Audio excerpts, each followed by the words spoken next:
Radhe Radhe. Wisdom channel में आप सबका स्वागत है। आप रसपान कर रहे हैं बैसाख महात्म की कथाओं का।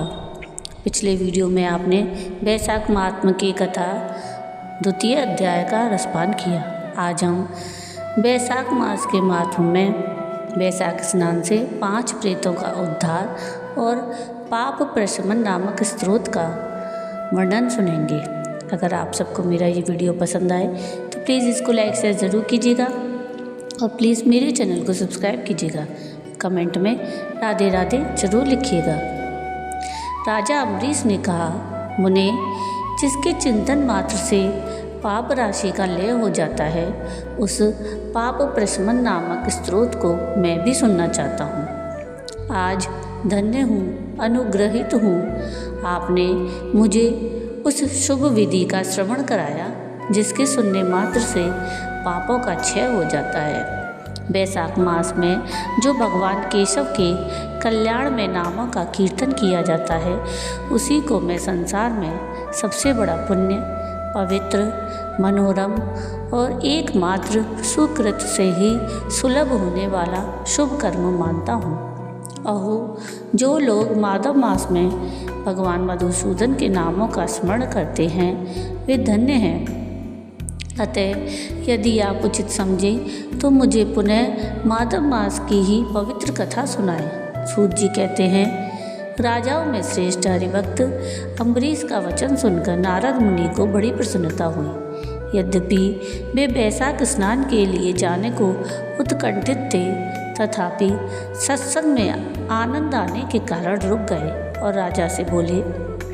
नारद जी ने कहा, महिपाल, मुझे ऐसा जान पड़ता है कि यदि 2 व्यक्तियों में परस्पर भगवत कथा संबंधी सरस वार्तालाप छिड़ जाए तो वह अत्यंत विशुद्ध अंतःकरण को शुद्ध करने वाला होता है। आज तुम्हारे साथ जो माधव मास के महात्म की चर्चा चल रही है, यह बैसाख स्नान की अपेक्षा अधिक पुण्य प्रदान करने वाली है, क्योंकि माधव मास के देवता भगवान श्री विष्णु हैं। अतः उनका कीर्तन भगवान का ही कीर्तन है, जिसका जीवन धर्म के लिए और धर्म भगवान की प्रसन्नता के लिए है, और जो रातों दिन पुण्योपार्जन में लगा रहता है, उसी को इस पृथ्वी पर मैं वैष्णव मानता हूँ। राजन, अब मैं बैसाख स्नान से होने वाले पुण्य फल का संक्षेप में वर्णन करता हूँ। विस्तार के साथ सारा वर्णन तो मेरे पिता ब्रह्मा जी भी नहीं कर सकते। बैसाख में डुबकी लगाने मात्र से समस्त पाप छूट जाते हैं। पूर्व काल की बात है, कोई मुनीश्वर तीर्थ यात्रा के प्रसंग से सर्वत्र घूम रहे थे। उनका नाम था मुनि शर्मा। वे बड़े धर्मात्मा, सत्यवादी, पवित्र और शम, दम और शांति धर्म से युक्त थे। वे प्रतिदिन पितरों का तर्पण और श्राद्ध करते थे। उन्हें वेदों और स्मृतियों के विधानों का सम्यक ज्ञान था। वे मधुर वाणी बोलते और भगवान का पूजन करते रहते थे। वैष्णवों के संसर्ग में ही उनका समय व्यतीत होता था। वे तीनों लोक कालों के ज्ञाता, मुनि, दयालु, अत्यंत तेजस्वी, तत्वज्ञानी और ब्राह्मण भक्त थे। बैसाख का महीना था। मुनि शर्मा स्नान के लिए नर्मदा के किनारे जा रहे थे। उसी समय उन्होंने अपने सामने 5 पुरुषों को देखा जो भारी दुर्गति में फंसे हुए थे। वे अभी अभी एक दूसरे से मिले थे। उनके शरीर का रंग काला था। वे एक बरगद की छाया में बैठे थे और पापों के कारण उद्विग्न होकर चारों ओर दृष्टिपात कर रहे थे। उन्हें देखकर द्विजवर मुनि शर्मा बड़े विस्मय में पड़े और सोचने लगे, इस भयानक वन में ये मनुष्य कहाँ से आए। इनकी चेष्टा बड़ी दयनीय है, किंतु इनका आकार बड़ा भयंकर दिखाई देता है। ये पापभागी चोर तो नहीं है। विप्रवर मुनि शर्मा की बुद्धि बड़ी स्थिर थी।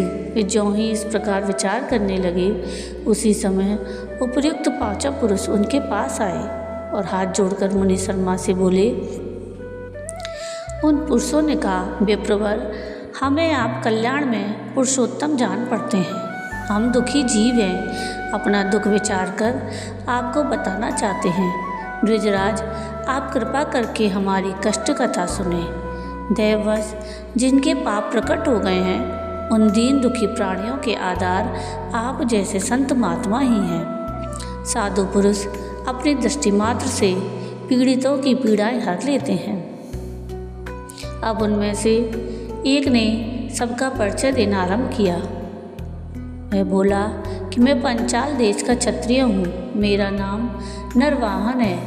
मैंने मार्ग में मोहवश बाण द्वारा एक ब्राह्मण की हत्या कर डाली। मुझसे ब्रह्म हत्या का पाप हो गया है, इसलिए शिखा, सूत्र और तिलक से रहित होकर इस पृथ्वी पर घूमता हूँ और सबसे कहता फिरता हूँ कि मैं ब्रह्म हत्यारा हूँ। मुझ महापापी ब्रह्मघाती को आप कृपा की भिक्षा दें। इस दशा में पड़े पड़े मुझे 1 वर्ष बीत गया है। मैं पाप से चल रहा हूँ, मेरा चित्त शोक से व्याकुल है। और ये जो सामने दिखाई देते हैं, इनका नाम चंद्र शर्मा है। ये जाति के ब्राह्मण हैं। इन्होंने मुँह से मलिन होकर गुरु का वध किया है। मगध देश के निवासी हैं। इनके स्वजनों ने इनका परित्याग कर दिया है।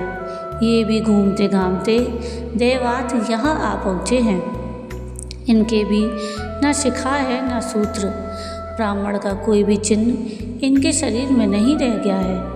इनके सिवा जो ये तीसरे व्यक्ति हैं, इनका नाम देव शर्मा है। स्वामिन, ये भी बड़े कष्ट में हैं। ये भी जाति के ब्राह्मण हैं, किंतु मोहवश वैश्या की आसक्ति में फंसकर शराबी हो गए थे। इन्होंने भी पूछने पर अपना सारा हाल सच सच कह सुनाया है। अपने प्रथम पापाचार को याद करके इनके हृदय में बड़ा संताप होता है। ये सदा मनस्ताप से पीड़ित रहते हैं। इनको इनकी स्त्री ने, बंधु बांधवों ने और गांव के सब लोगों ने वहाँ से निकाल दिया है। ये अपने उसी पाप के साथ भ्रमण करते हुए यहाँ आए हैं। ये चौथे मास है, जाति के वैश्य हैं। इनका नाम विदुर है। ये गुरु पत्नी के साथ समागम करने वाले हैं। इनकी माता मिथिला में जाकर वैश्या हो गई थी।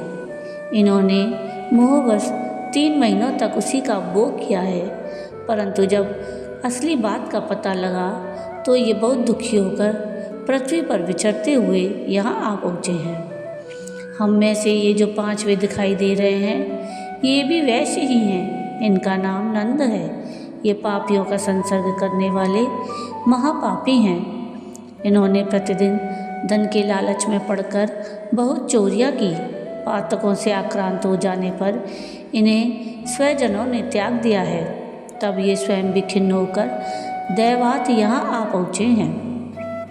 इस प्रकार हम 5 महापापी एक स्थान पर जुट गए हैं। हम सब के सब दुखों से घिरे हुए हैं। अनेकों तीर्थों में घूम आए, मगर हमारा घोर पातक नहीं मिटता। आपको तेज से उदीप्त देखकर हम लोगों का मन प्रसन्न हो गया। आप जैसे साधु पुरुष के पुण्यमय दर्शन से हमारे पातकों के अंत होने की सूचना मिल रही है। स्वामिन, कोई ऐसा उपाय बताइए जिससे हम लोगों के पापों का नाश हो जाए। प्रभु, आप वेदार्थ के ज्ञाता और परम दयालु जान पड़ते हैं। आपसे हमें अपने उद्धार की बड़ी आशा है। मुनि शर्मा ने कहा कि तुम लोगों ने अज्ञानवश पाप किया, किंतु इसके लिए तुम्हारे हृदय में अनुताप है और तुम सबके सब सत्य बोल रहे हो। इस कारण तुम्हारे ऊपर अनुग्रह करना मेरा कर्तव्य है। मैं अपनी भुजा ऊपर उठाकर कहता हूँ, मेरी सत्य बातें सुनो। पूर्व काल में जब मुनियों का समुदाय एकत्रित हुआ था, उस समय मैंने महर्षि अंगिरा के मुख से जो कुछ सुना था, वही वेद शास्त्रों में भी देखा। वह सबके लिए विश्वास करने योग्य है। मेरी आराधना से संतुष्ट हुए स्वयं भगवान विष्णु ने भी पहले ऐसी ही बात बताई थी। वह इस प्रकार है, भोजन से बढ़कर दूसरा कोई तृप्ति का साधन नहीं है। पिता से बढ़कर कोई गुरु नहीं है।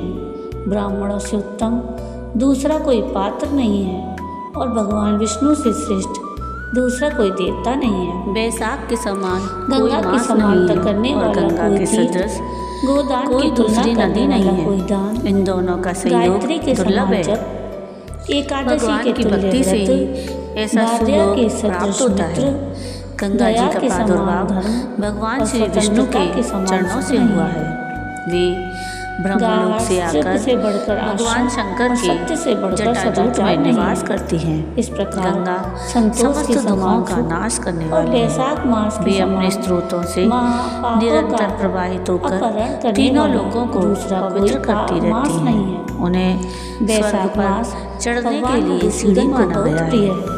वे सदा गंगा आदि तीर्थों आनंद में तो देने वाली, बैसाख नाना स्नान प्रकार का के सुयोग पापों को हरने अत्यंत वाली, दुर्लभ है। संकट से तारने उस वाली, समय गंगा, भक्तजनों के यमुना अंतःकरण और में नर्मदा की प्राप्ति दिव्य कठिन प्रकाश होती है। जो शुद्ध हृदय फैलाने वाला की लीला मनुष्य से सुशोभित भगवान होने के भजन वाली, में तत्पर हो सगर के पुत्रों को पूरे मोक्ष बैसाख प्रदान भर करने वाली, प्रातःकाल धर्म गंगा मार्ग स्नान में करता है, लगाने वाली वह सब पापों से मुक्त और होकर 3 मार्गों से परम गति को प्रवाहित प्राप्त होने होता वाली है। है। इसलिए गंगा देवी पुण्य के साथ तीनों लोकों का इस श्रृंगार बैसाख है। मास में वे अपने तुम दर्शन, सभी पातकी स्पर्श, मेरे स्नान, साथ नर्मदा तट पर कीर्तन, चलो और ध्यान उसमें गोते और लगाओ। सेवन से हजारों नर्मदा के पवित्र जल का और अपवित्र मुनि लोग पुरुषों भी को सेवन करते पावन हैं। बनाती रहती वह है। समस्त जो पापों लोग के भय दूर का रहकर भी तीनों नाश करने समय वाला है। गंगा मुनियों के गंगा कहने पर गंगा वे सब इस प्रकार पापी उच्चारण करते उनके हैं। साथ उनके अद्भुत पुण्य 3 प्रदान जन्मों करने का वाली पाप गंगा जी नर्मदा की प्रशंसा नष्ट कर करते देती हुए है। जो उसके मनुष्य तट पर गए। हजार किनारे योजन पर दूर से भी पहुंचकर ब्राह्मण गंगा का श्रेष्ठ स्मरण करता है, मुनि शर्मा का वह चित्त प्रसन्न हो पापी गया। होने पर भी उन्होंने उत्तम गति को प्राप्त वेदोक्त होता विधि है। के अनुसार राजन, नर्मदा के जल में प्रातः बैसाख स्नान शुक्ल किया। सप्तमी को उपर्युक्त 5 पापियों ने भी ब्राह्मण के कहने से ज्यों ही नर्मदा में डुबकी लगाई, त्यों ही उनके शरीर का रंग बदल गया। वे तत्काल सुवर्ण के समान कांतिमान हो गए। फिर मुनि शर्मा ने सब लोगों के सामने उन्हें पाप प्रशमन नामक स्त्रोत सुनाया। भूपाल, अब तुम पाप प्रशमन नामक स्त्रोत सुनो। इसका भक्ति पूर्वक श्रवण करके भी मनुष्य पाप राशि से मुक्त हो जाता है और इसके चिंतन मात्र से बहुतेरे पापी शुद्ध हो चुके हैं। इसके सिवा और भी बहुत से मनुष्य इस स्त्रोत का सहारा लेकर अज्ञान जनित पाप से मुक्त हो गए हैं। जब मनुष्यों का चित्त पराई स्त्री, पराय धन और जीव हिंसा आदि की ओर जाए तो इस प्रायश्चित रूपा स्तुति की शरण लेनी चाहिए।